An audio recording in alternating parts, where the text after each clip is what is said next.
Olá pessoal do quinto termo de administração, da disciplina de administração financeira e orçamentária.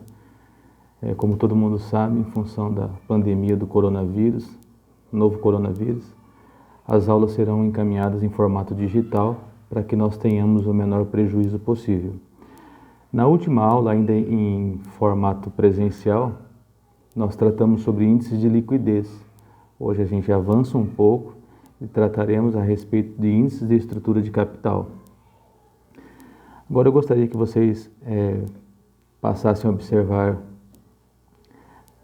o vídeo que está sendo demonstrado aí e prestassem bastante atenção na disposição do balanço patrimonial, disposição gráfica que vocês já conhecem, o ativo circulante, o ativo não circulante, o passivo circulante, não circulante e o patrimônio líquido. Hoje nós vamos nos deter basicamente em relação ao passivo, ao patrimônio líquido e ao não circulante, onde está ali localizado o ativo permanente. Então, como se trata de um vídeo, basta que eventualmente numa dúvida você retome o vídeo, printe o vídeo, enfim, quantas vezes forem necessárias para que nós consigamos avançar aí.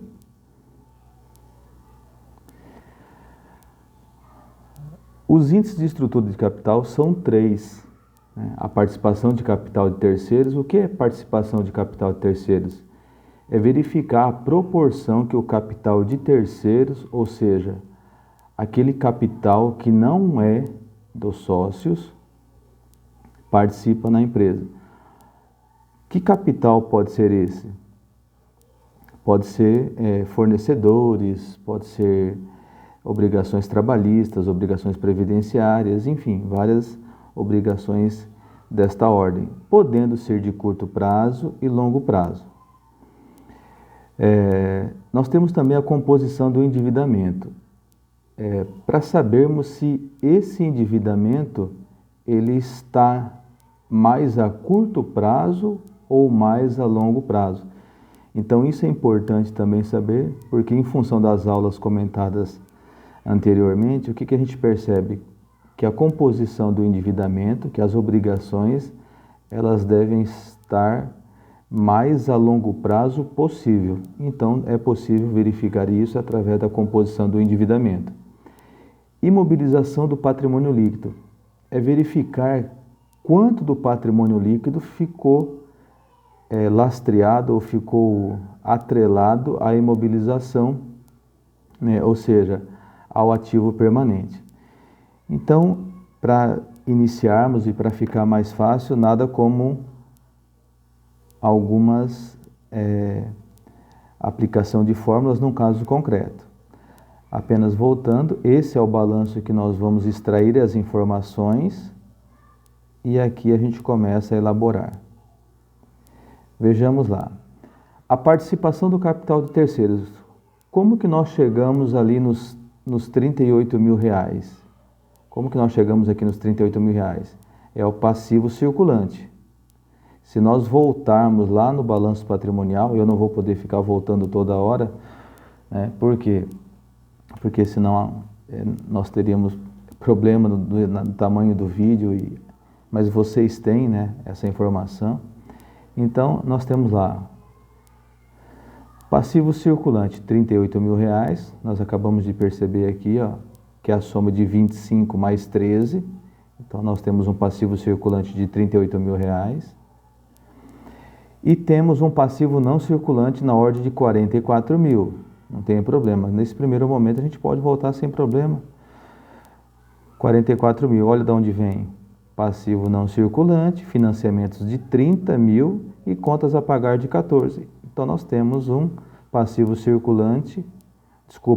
não circulante de 44. Então, nós já sabemos que o nosso passivo circulante é de 38 mil, o nosso passivo não circulante de 44 mil. Continuando na fórmula lá em cima, é a primeira fórmula que nós estamos trabalhando. É passivo circulante mais passivo não circulante, ou seja, 38 mil mais 44 mil. dividido por passivo circulante, que é 38 mil, nós já sabemos, mais 44 mil, que é o passivo não circulante, nós também já sabemos. Agora, mais o patrimônio líquido. Essa informação é nova para nós. Nós voltamos lá e verificamos. Patrimônio líquido, capital 50 mil, só que tem um prejuízo de 22.500. 50 mil menos 22.500, nós temos 27.500. Certo? Então, nós temos o passivo circulante mais o passivo não circulante, totaliza 82. O passivo circulante mais não circulante mais PL totaliza 109.500. Realmente não poderia ser diferente, olha lá, ó. 109.500. Ótimo. Bom, agora não nos resta mais nada a não ser a aplicação da fórmula, já que nós conseguimos inserir todas as informações, né? Passivo circulante mais passivo não circulante dividido por passivo circulante mais passivo não circulante mais patrimônio líquido vezes 100. Lembrando agora, pessoal, que nós devemos lembrar aí, nos recordar um pouco a respeito de resolução de expressões numéricas, né? Mas aqui é muito simples.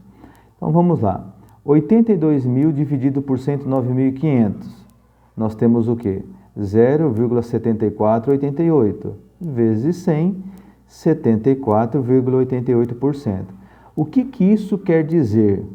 Quer dizer que a participação do capital de terceiros nesta empresa, nesta entidade, ou seja, o que é capital de terceiros?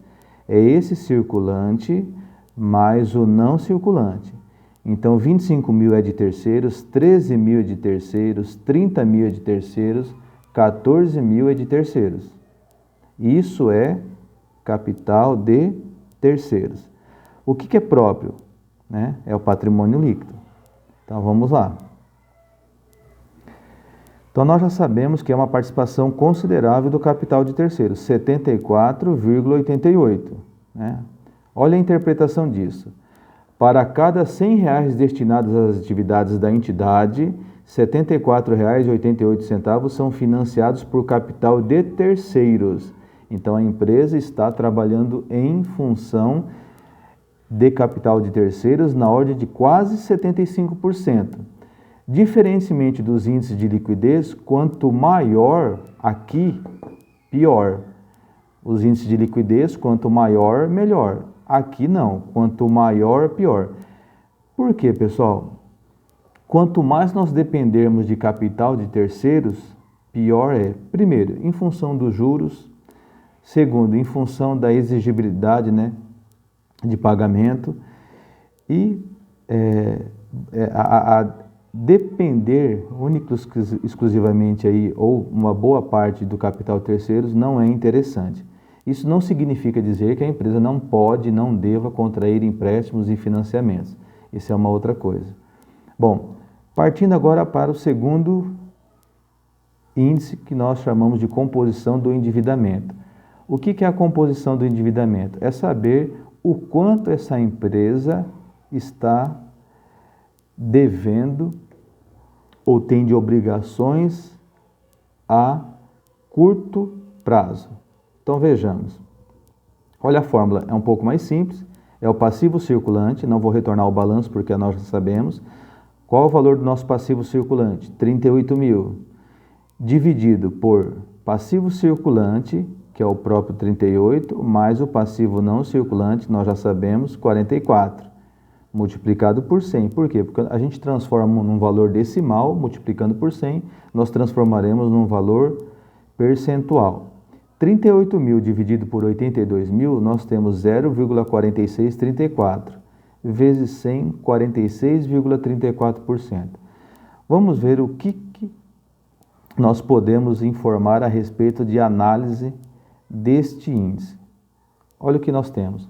Para cada R$ 100 dos recursos financiados por terceiros, tudo que é de terceiro dentro da empresa, R$ 43,34 são de curto prazo. Quanto maior, pior. Por que quanto maior, pior? Quanto maior serão as nossas dívidas, quanto maior for a nossa dívida a curto prazo, pior é a situação. Por quê? Nós devemos ter dívidas de maior porte, em maior proporção, a longo prazo. Isso também já foi tratado em aulas anteriores. Por quê? Porque quando nós temos dívidas mais constituídas a mais longo prazo, nós temos fôlego, nós temos margem para trabalhar, trazer para a empresa uma situação de rentabilidade e honrar esses compromissos. Nós estamos repetindo aqui as palavras do PhD, professor José Carlos Marion. Continuando. Esse daqui é bem mais simples ainda, é a imobilização do patrimônio líquido. O que isso quer dizer? Quanto do patrimônio líquido foi investido ou foi aplicado lá no ativo permanente. Então vamos voltar rapidamente aqui no balanço e mostrar para vocês onde está o nosso ativo permanente. Está do lado do ativo, obviamente, no não circulante. Aqui é um balanço bem simples, sem muitos detalhes. As ações, nesse caso, são ativo permanente, os veículos, ativo permanente e os imóveis também. Então, nós temos aqui R$38 mil de ativo permanente. Muito bem, R$38 mil. E nós temos 27.500 de patrimônio líquido. Nós percebemos, então, que nós temos muito mais, ou bem mais, ativo permanente do que patrimônio líquido. Vejamos, então, o que aconteceu aí. Os 38 mil, que representam o ativo permanente, dividido por 27.500, que é o patrimônio líquido, multiplicado por 100. Percebam aí, nós temos 1,3818 vezes 100. Chegamos a 138,18%. Faltou o sinalzinho aí de porcentagem, mas é 138,18%. Pessoal, o que isso quer dizer? Nós precisamos de todos os recursos, de todo o recurso do patrimônio líquido, foi preciso todo o recurso do patrimônio líquido, mais R$ 38,18 da onde? De capital de terceiros, para cobrir o ativo permanente, certo? Então, o patrimônio líquido da empresa não foi suficiente para cobrir o ativo permanente. Nós precisamos recorrer aos recursos de terceiros, ao capital de terceiros. Nesse momento não importa se é curto ou longo prazo, ou se são as duas coisas, para fazer frente a isso. Vejamos a observação. Olha lá, para cada R$100 destinados ao ativo permanente, 100 são do patrimônio líquido. Só que não é 100, são 138,18. Agora sim, e R$ 38,18 de capital de terceiros. Nós não sabemos, no momento não é importante saber se é de curto ou longo prazo, mas que é de terceiro. Então foram necessários R$100 do patrimônio líquido, ou seja, todo o patrimônio líquido, mais R$ 38,18 do capital de terceiros para fazer frente ao ativo permanente. Nós podemos dizer também que quanto maior, pior. Por que isso? Todo segmento de empresa, mesmo sendo prestadora de serviço, que em alguns casos não necessita muito de equipamentos, mas sim do capital intelectual dos seus colaboradores, mas como, por exemplo, numa transportadora que precisa muito de ativo permanente, como os caminhões, por exemplo, numa usina de cana-e-açúcar, numa siderúrgica, enfim, onde precisa imobilizar muito recursos a título de máquinas e equipamentos, mesmo assim, quanto menos nós imobilizarmos, proporcionalmente dizendo, né, em relação ao patrimônio líquido, melhor. Bom, com essas informações eu encerro a aula de hoje e nós estaremos encaminhando isso daqui via Google Sala de Aula ou uma outra forma mais fácil. Além disso, um exercício para que vocês resolvam e eu aqui novamente farei a correção desse exercício. Lembrando que essa aula é referente à aula do dia 17/3. Me desculpem, eu estou com certo atraso com vocês, mas nós vamos acertar tudo isso, de forma que a próxima aula, que seria a aula de amanhã, né, dia 24, será providenciada o mais rápido possível também. Obrigado.